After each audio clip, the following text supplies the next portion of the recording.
It's Conduit News Radio with Paul Harrell.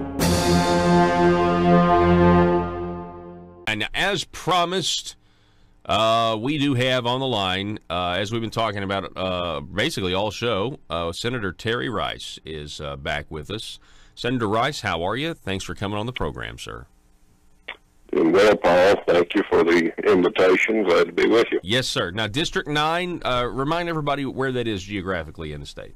District 9, West Central Arkansas, parts of Sebastian, Franklin, and Crawford County, and all of my home county of Scott County. Wow. Man, I love these big rural districts in the state. Well, let's just let you take it away. We'll start just generally. Senator Terry Rice, what was your impression of the session 2019? Okay, well, let me touch on first on Johnny Cash Friday. Johnny Cash, along with Daisy Banks, will be going to Washington, D.C. We can talk about that more if you want to. The session itself was pretty intense for me. Lots of highs and lows. I'll touch on some things that we did in our committees that I chose. Continued to stay on Judiciary Committee. I've been on a long time in the House and Senate. Also left state agencies and went to city, county because Senate rules, we moved some of our gun and Second Amendment rights to city, county to kind of balance out the load. So we had some important stuff in both.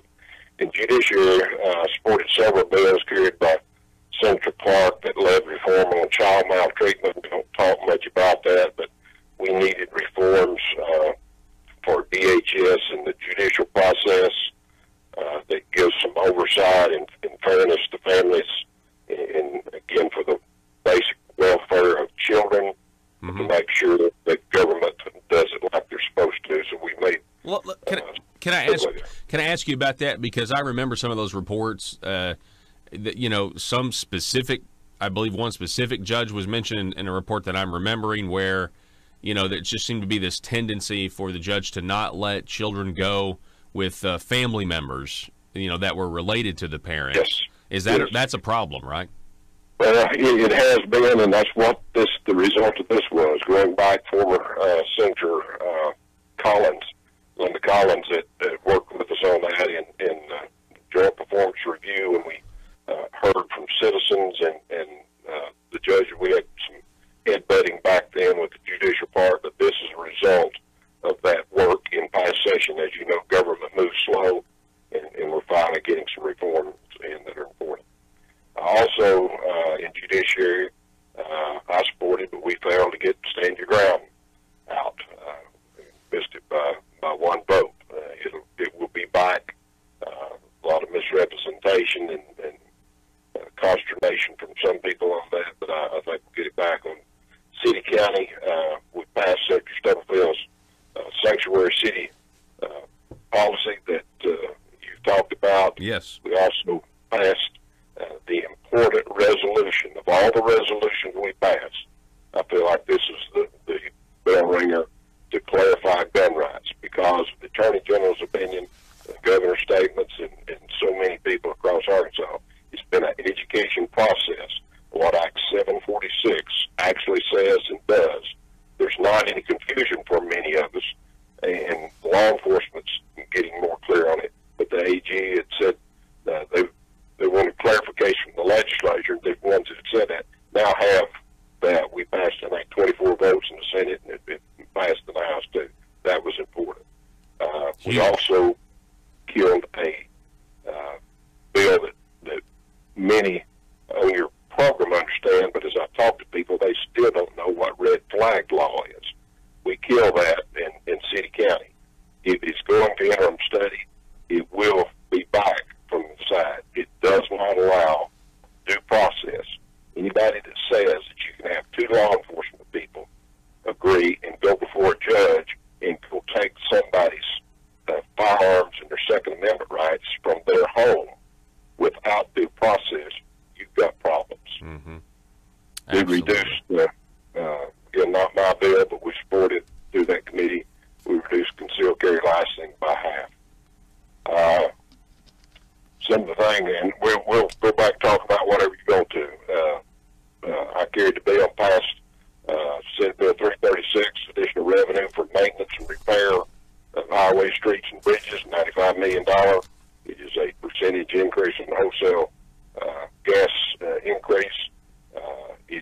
We broke the ceiling in that. Some people don't talk about it. If you think about the ceiling, it does now have general funds in that bill, and we'll come back and talk about that. Well, that was a big.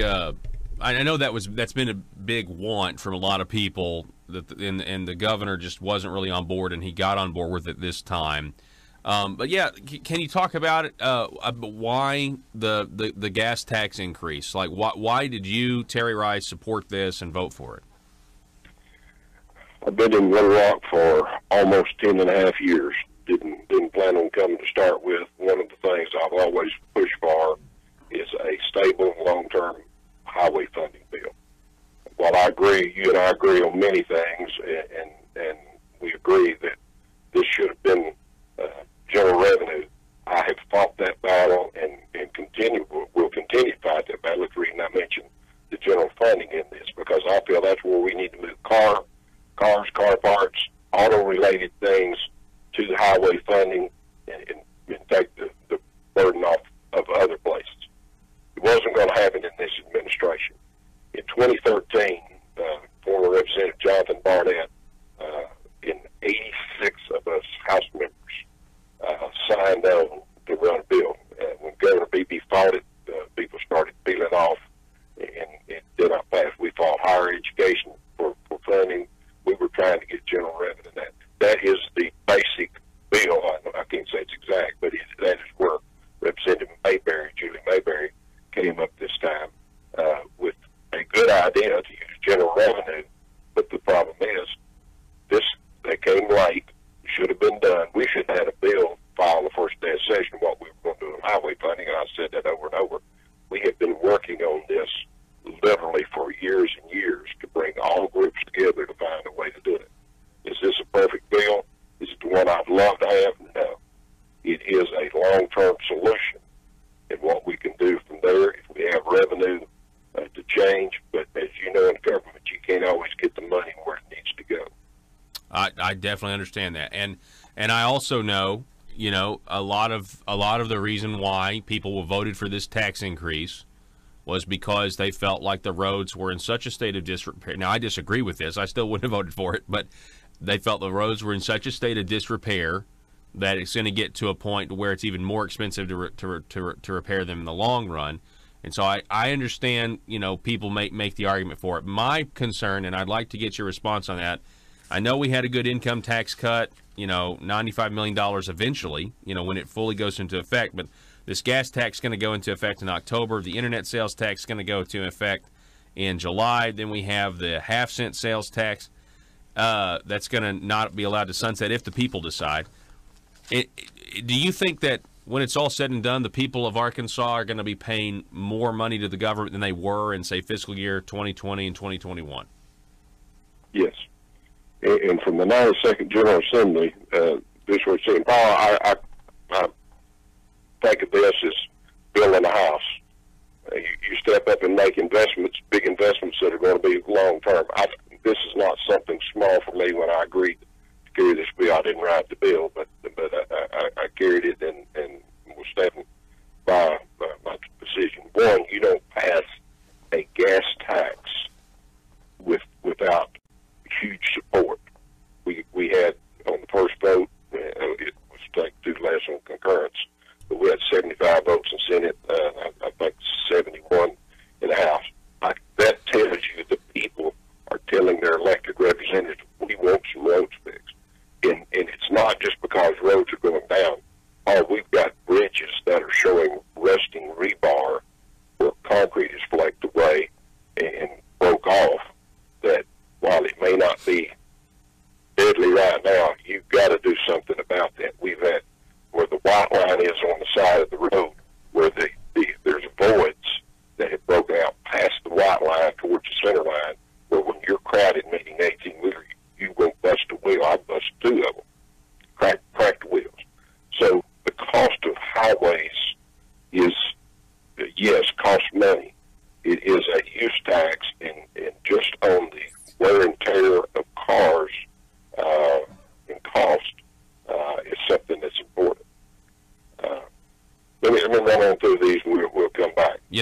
you mentioned the what you call internet tax. I call it the fair tax. And I've supported this for a long time. I agree with your when you say it's not going to change the way people buy. I agree with that. As a retailer, the internet is a convenient way to buy 24 hours a day if you want to. It's the fairness issue. Arkansas has had a law for many years that you remit the tax. People didn't do it because it wasn't enforced. It now the Supreme Court decision is, let's just have a fair tax. Let's either pay tax or don't pay tax. But it is a fairness issue, and I know it gets into the thing for federal government and other states and all this complicated deal, but I do support fair tax. We had a very pro-life session. Yes. Very proud of that. We passed something I hadn't heard you talk about, but I know it was something you were interested in. We passed, I say we, it's a legislative body, passed an optometry bill that was mentioned to me by the sponsor last night. That broke a ceiling on the scope of practice. We need to see more of that. With safeguards, we need to let more competition and more access to certain practices. We passed, again, the $97 million tax cut. We'd already passed the low and mid-range tax cuts. This was upper end. We passed some unemployment tax cut. And I'll remind people, I'm not excusing tax increases. I will happily take questions or feel anything on that. In my 10 years down here, the legislature has cut $500 million in taxes over the last decade. Again, there's going to be raises if the people choose, and it's up to them. I voted to refer this half-cent tax, if they want to extend it, for investments for roads, for state, county, and city roads. And that's jobs and infrastructure. It's economic development. I was very disappointed in not getting through Representative Payton's. I carried it on the Senate in the used car tax exemption. It was increasing from $4,000 to $7,500, where you could get a reasonable, good quality used car. Has touched really all kinds of families, because if the mother and dad don't drive one, the kids drive one, or going to college have one. And we fought and fought, and he had huge support for that, and getting both ends. And couldn't get it. I had 5-vote agreement to get it through the Senate Revenue and Tax, and couldn't get, it gets busy and couldn't get all 5 there. I was very disappointed in the suspension of the work requirements on the Medicaid increases, and as we know, the private option ramifications are still being discovered as Arkansas's percentage of cost goes up. On that, do you think, some of these revenue increases from the people to the government, you think that's because of, we were supposed to only be paying $50 million in, to Arkansas Works, and it ended up costing us $138 this year. So no doubt, Paul. No doubt. You and I and people that are attending to it know that. That's what's driving the whole thing. Yeah. Senator Terry Rice, I appreciate you coming on. I appreciate you, explaining your thought process and your rationale, and I appreciate the discussion and your impression of the session. Let me ask you one more question. What on the Judiciary Committee, you mentioned this earlier, on the Judiciary Committee, what was going through your head when Senator Stephanie Flowers told your colleague, Senator Alan Clark, to go to hell? That was a very intense few minutes, and out of the seriousness of that I hope we don't go through again, it turned out to be one of the better dialogues that I've had. And I hate to get in the individual, but Senator Flowers worked better after that through whatever came out of that. Wow. Worked better in the committee after that, was more, I think, responsive as it was to me and other members. It's one of those things, it blew up, and then it got better after that. Wow. That's the way I could describe it. It was odd. Yeah, it certainly was. Senator Terry Rice, I appreciate it, sir. Thank you so much. I hope you have a great weekend. I appreciate what you do. Have a good day. All right, you too. Folks, 870-275-979 is the telephone number.